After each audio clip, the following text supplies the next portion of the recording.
Foreign contribution regulation act, ये act किसी भी सिविल सोसाइटी ऑर्गेनाइजेशन जैसे कोई एनजीओ हो गया, कोई कल्चरल ऑर्गेनाइजेशन हो गया, कोई रिलीजियस ऑर्गेनाइजेशन हो गया, इसमें जितने भी पैसे फॉरेन से आ रहे हैं उनको रेगुलेट करने का काम ये एक्ट करता है। और ये एक्ट लाया गया था इंदिरा गांधी के टाइम पे, और अभी रिसेंटली गवर्नमेंट इस पे एक अमेंडमेंट बिल लाई हुई है। इस बिल पे बहुत ज्यादा विरोध होने की वजह से एक ज्वाइंट पार्लियामेंट्री कमेटी बनाई गई और वो कमेटी इस बिल के प्रोविजंस की जांच कर रही है। आइए समझते हैं कि इसमें क्या चीजें बताई गई हैं। देखिए, सबसे पहला अमेंडमेंट जो प्रपोज किया गया है वो है डेजिग्नेटेड अथॉरिटी बनाने का। ये डेजिग्नेटेड अथॉरिटी क्या करेगी? इसके पास पावर्स होंगे फॉरेन फंडिंग से बनाए गए एसेट्स को सीज करने के। किन कंडीशंस में ये उन एसेट्स को सीज कर सकती है? सबसे पहला, एक ऑर्गेनाइजेशन का लाइसेंस एक्सपायर हुआ और उसको रिन्यू नहीं कराया गया। दूसरा, अगर उसका लाइसेंस गवर्नमेंट कैंसिल करती है। तीसरा, अगर उसका लाइसेंस रिन्यू करने से गवर्नमेंट मना कर देती है। इन तीनों ही केसेस में उस ऑर्गेनाइजेशन ने जो भी एसेट्स बनाए हैं वो सब कुछ ये डेजिग्नेटेड अथॉरिटी सीज कर लेगी और अपने हिसाब से उन एसेट्स को रेगुलेट करेगी। इसमें एक इंटरेस्टिंग पॉइंट ये है कि अगर फॉरेन फंडिंग से बनाया गया एक सा भी,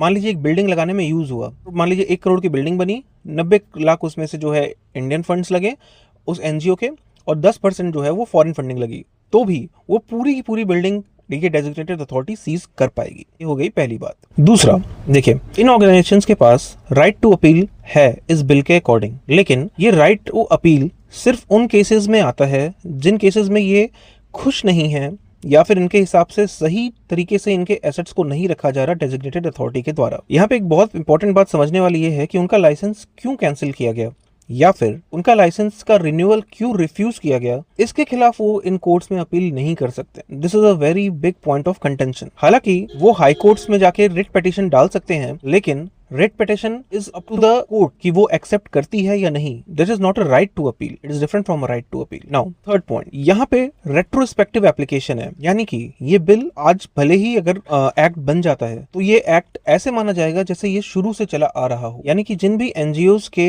लाइसेंसेज एक्सपायर हो चुके हैं, उनको रिन्यू नहीं किया गया है या फिर रिन्यू करने से मना कर दिया गवर्नमेंट ने और कैंसिल कर दिया, इन सभी केसेस में उनके जितने भी फॉरेन एसेट्स हैं वो सब ये डेजिग्नेटेड अथॉरिटी सीज कर लेगी। अब देखिए इसकी इंपॉर्टेंस समझते हैं। ग्रेटर ट्रांसपेरेंसी एंड अकाउंटेबिलिटी, ये बात सही है कि ये अमेंडमेंट में फॉरेन कॉन्ट्रीब्यूशंस जो आ रहे हैं उनको ट्रांसपेरेंटली यूज किया जाए और जिम्मेदारी से यूज किया जाए, इसका प्रोविजन करने की कोशिश की गई है। इसमें नेशनल सिक्योरिटी को भी ध्यान में रखा गया है, क्योंकि कई बार ऐसा देखा गया है कि फॉरेन फंडिंग्स के थ्रू फॉरेन ताकतें जो हैं वो अपने हिसाब से डोमेस्टिक पॉलिटिक्स को या डोमेस्टिक सोशल और इकोनॉमिक कंडीशंस को मैनिपुलेट करने की कोशिश करते हैं। इस वजह से जरूरी था कि इसका इन्फोर्समेंट प्रॉपर तरीके से किया जाए। इस एक्ट में कुछ ऐसे भी प्रोविजंस हैं जिससे जो माइनर एफसीआरए वायलेशंस हैं उनको डीक्रिमिनलाइज किया जा रहा है। यानी कि पहले क्या होता था कि अगर माइनर एफसीआरए वायलेशन हुआ तो भी उनको क्रिमिनल केस का सामना करना पड़ता था। इस बिल में ऐसी प्रोविजंस को कम किया गया है, which is a good thing. लेकिन फिर इसका इतना विरोध क्यों हो रहा है? देखिए, सबसे पहला पॉइंट जो दिया जा रहा है वो है कि इससे सिविल सोसाइटी का जो स्पेस है, उसके जो काम करने का तरीका है, उसको श्रिंक करने की कोशिश की जा रही है। जो भी एनजीओज वेलफेयर में, देखिए अब एनजीओज, बहुत सारे एनजीओज हॉस्पिटल्स चलाते हैं, बहुत सारे रिलीजियस ऑर्गेनाइजेशन स्कूल चलाते हैं,